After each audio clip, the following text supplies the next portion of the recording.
On June 16th, something terrible began in Moscow. I filmed this myself. Residential complex heart of the capital. There's Moscow City. There was just such an explosion here. Oh my gosh. Wow, unbelievable. The asphalt just cracked here. The GUR carried out a brilliant special operation in Moscow, the Moscow regions, in Petersburg and Kaliningrad. In short, something just blew up. The vibration was just like from a UAV. Everyone woke up. Right now, we don't even know which tower got hit. A drone?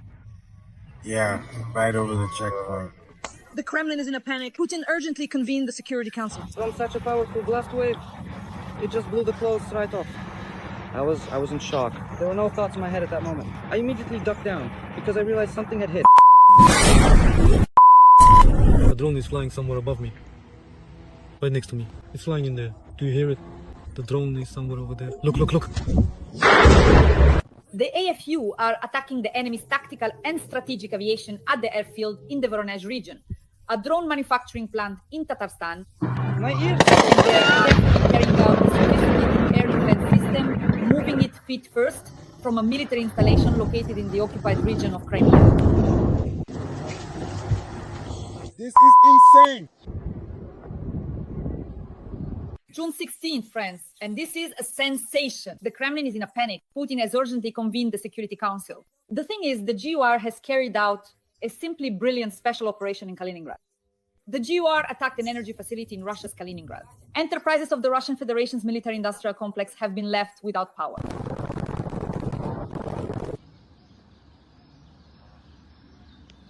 Ukrainian long-range kamikaze drones attacked the Alabuga special economic zone in Tatarstan. Several factories are located there, including the production of Shahed drones, also known as Jiran-2.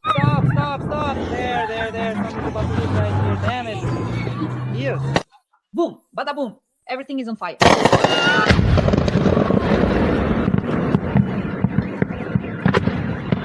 Looks like the cars are burning. Damn. The AFU also attacked the occupiers' airbase in the Voronezh region. Everything is burning there too. Tactical and strategic aircraft have been damaged, as well as the fuel and oil depots used for the airfield.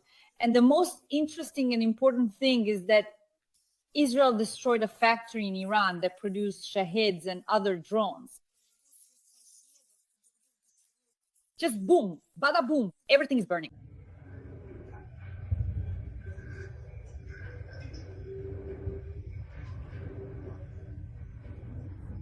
The Ukrainian defense forces are taking out Russia's air defense system in Crimea feet first. They are preparing for the deoccupation of the peninsula. There it is, flying, damn.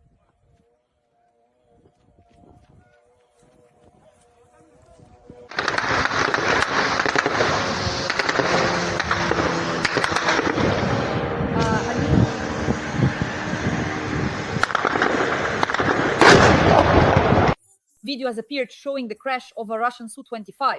It was shot down by another Russian aircraft. Let's watch.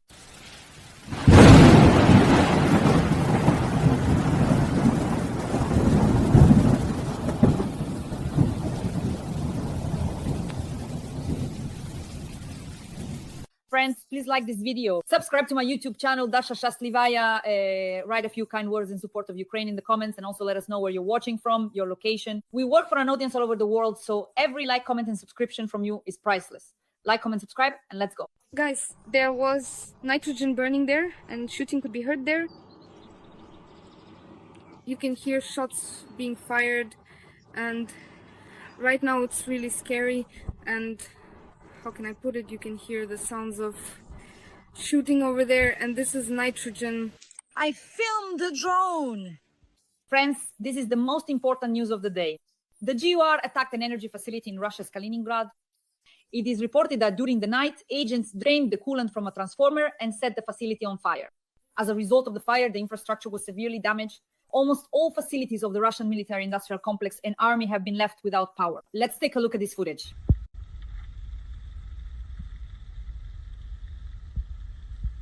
The GUR has disabled military-industrial complex facilities of the Russian army. An industrial power substation was attacked in Kaliningrad. Most importantly, the damage to Russia is estimated at nearly $5 million. Glory to the GUR, the armed forces of Ukraine, and our Ukrainian special services. Explosions are being heard in Russia. Drones attacked Tatarstan. Residents of the city of Alabuga report that during the attacks there were disruptions to mobile service, electricity, and the internet. Where is it flying? Yeah, right towards us. Here, right towards us and over there. Right above us. Any second now. The fuck is about to fly here. Shit! I hear it.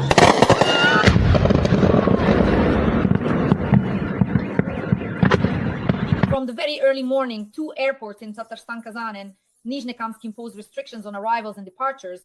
At 6:30 in the morning, a drone danger alert was declared in the region.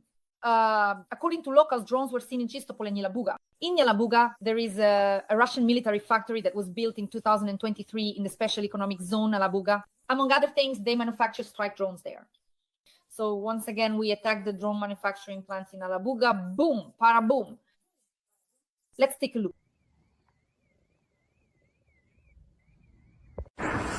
Looks like the cars are on fire, Dab. Yelabuga, Russia, where the Shahed manufacturing plant is located, is under the control of Ukrainian drones. It's on fire. Meanwhile, at Kazan airport, around 50 flights have been delayed for arrivals and departures due to the drone threat. Israel is delivering powerful strikes against Iran, destroying the military-industrial complex, the energy and gas sectors, and oil depots in Tehran are under attack. But most importantly for Ukraine, Israel has destroyed a factory in Iran that produces Shaheds and other drones, as well as the company Shiraz Electronics Industries, which manufactures almost all radar systems in Iran. So the factory producing Shaheds in Iran has been destroyed. Unfortunately, Russia has long been mass-producing its own versions of Shaheds. As Roman Svitan, a well-known military analyst, explains on my YouTube channel, Dasha, the Geran 2, the Shaheds, these are podsolnuki, which are Chinese drones. As for Iran, Iran is ready to give up nuclear weapons, stated Foreign Minister Arakchi. According to him, Tehran will stop attacks on Israel only if Tel Aviv ceases its aggressive actions. Interestingly, during the Israeli operation against Iran, attention, several dozen high-ranking officials were eliminated, key nuclear scientists, 9 people were neutralized, a significant amount of weapon stockpiles, ballistic missiles, laboratories, oil and gas terminals were destroyed, and most of the air defense systems were put out of action. And in just 3 days, friends, more than 720 military targets were attacked. The result, Iran no longer needs nuclear weapons. The country is ready to sign an agreement on their absence, as stated by President Trump and the Iranian Ministry of Foreign Affairs. This is what a real special operation in 3 days looks like. We sincerely wish that our GUR, SBU, and other Ukrainian special services carry out brilliant operations on Russian territory so that Russia decides to stop its so-called special military operation. The number one terrorist country is attacking Ukraine, has invaded Ukraine. That is why we need to conduct similar special operations. A very important point. Yes, friends, write in the comments what you think about Israel's operation on Iranian territory. And do you think that our special services, the GUR and SBU, should carry out similar special operations on Russian territory? Another very important point that I would like to discuss is the 200 fighter jets that attacked Iran on just the first day of the special operation. Friends, Israel used 200 fighter jets and carried out more than 330 strikes on Iranian territory. Without a doubt, Ukraine needs fighter jets as well. This is very, very important. Truly, it is.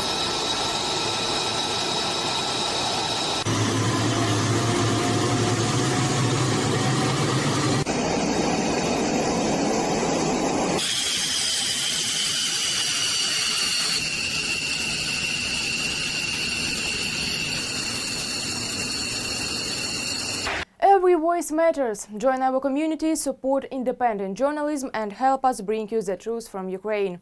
Become a member of Ukraine Today. Join us now.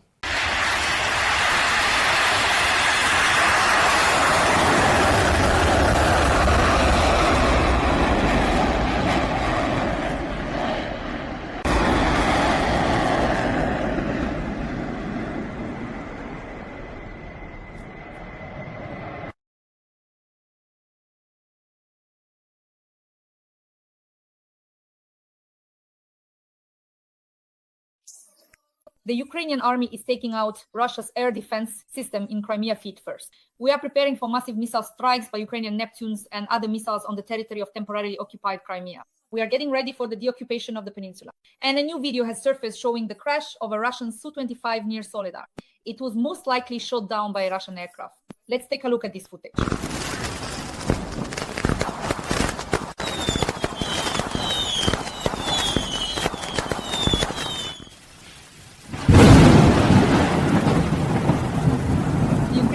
forces also attacked an airbase in the Voronezh region.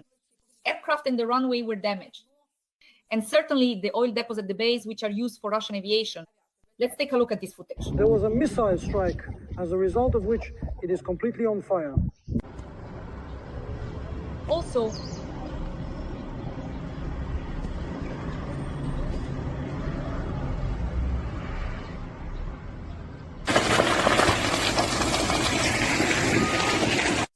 the General Staff of the Ukrainian Armed Forces confirmed strikes on Russian defense industry facilities. We attacked the Nevinomysk Azot plant in the Stavropol region. There they produce some of the key components for explosives, ammunition, and rocket fuel. A fire was recorded in the industrial zone near the target. The damage is extensive.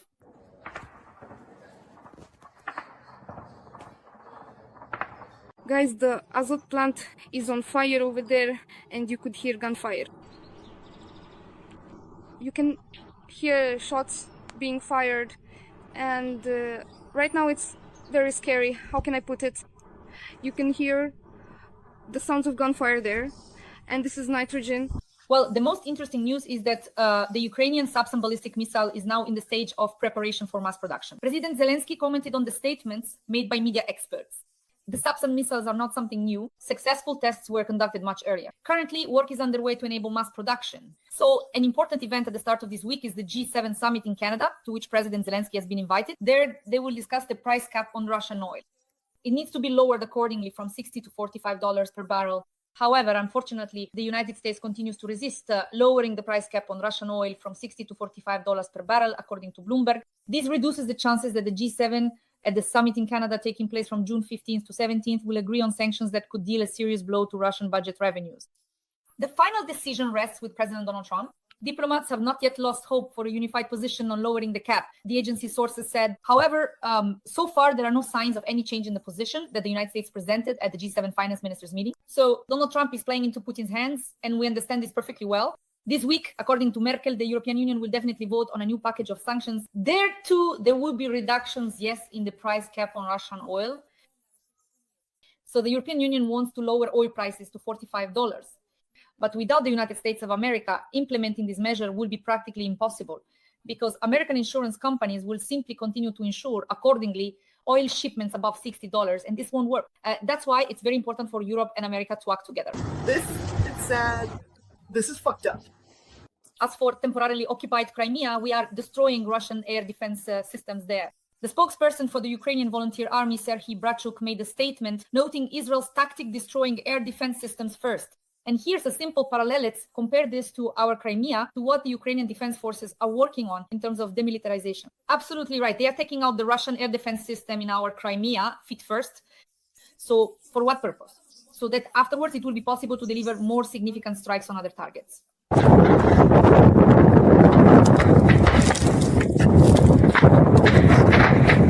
Friends, let's take a look at a breakdown of top-notch Russian propaganda. Vladimir Putin fits about 8 Frances into the territory of Yakutia. Here's a video showing what Yakutia actually looks like. Let's watch. 3 cars are currently stuck here, and you really can't get through in either direction at all. A large amount of territory alone does not make a country prosperous. And even Father Kachev advised widowed Russian women not to remarry or put on makeup because their husbands are always watching them from the afterlife. Putin is killing Russian women's husbands, and Father Kachev is suggesting they die along with their husbands. Let widowed women emulate Blessed Xenia.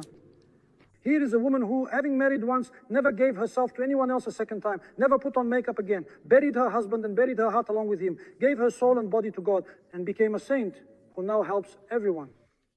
And now there are many widows, and as Paul says, there are different kinds of widows. Some are pleasure-seeking, and they are dead while still alive.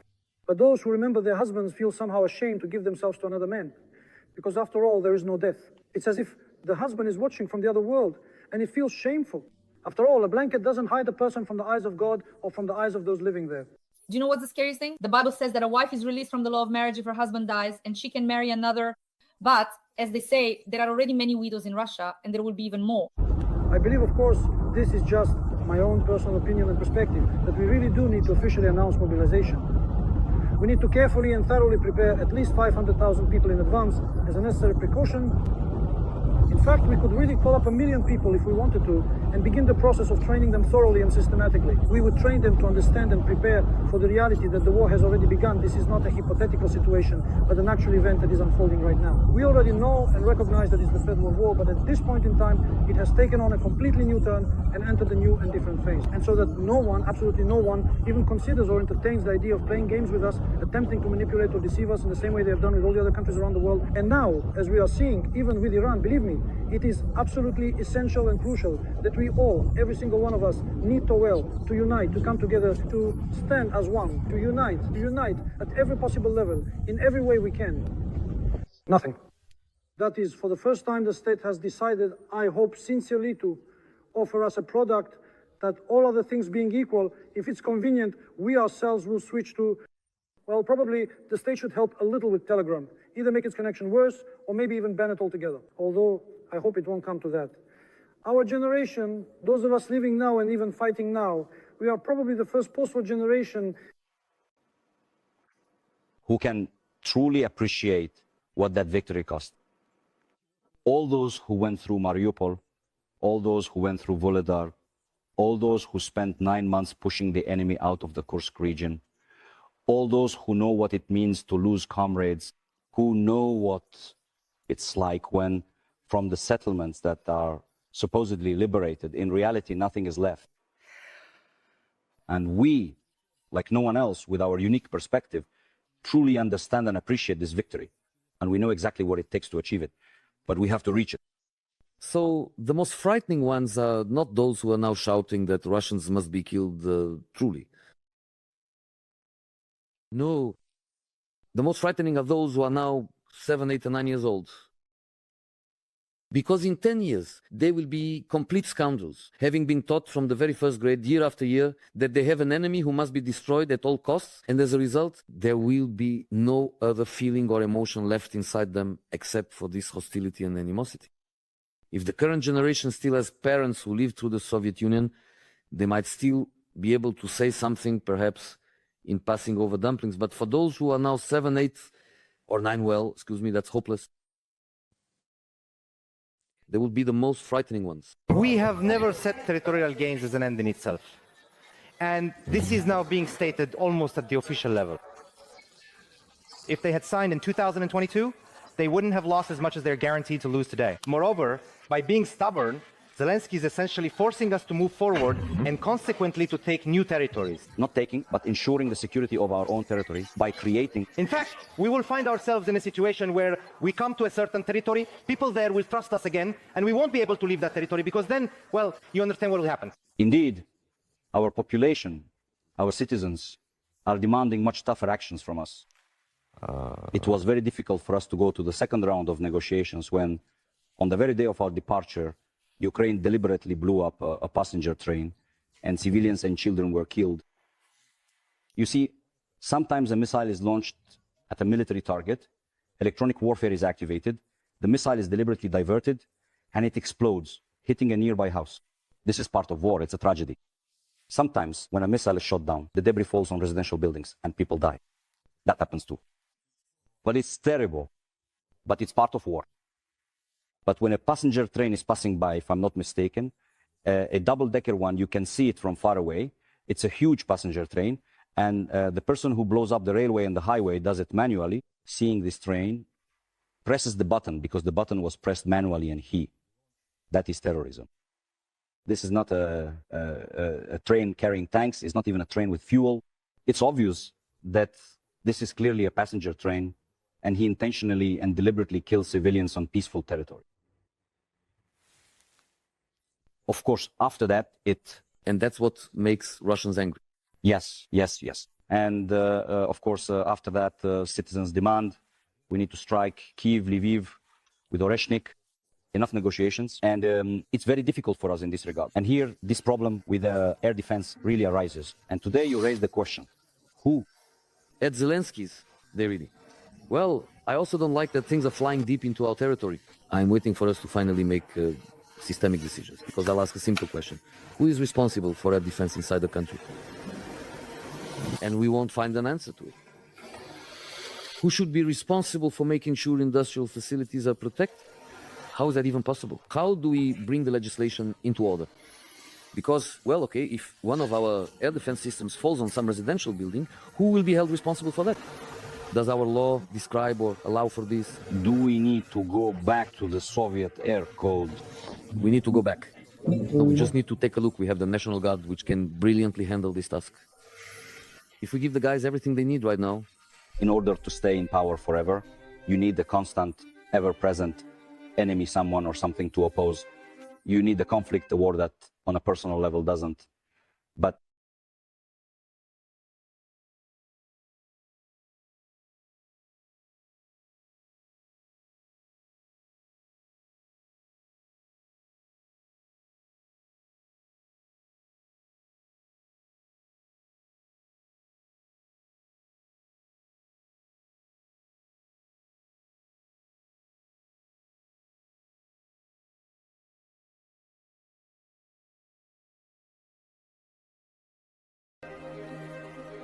then they gradually turn into dictators over time.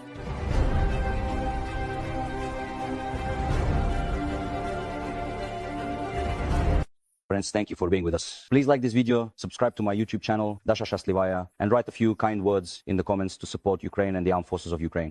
Thank you for being with us.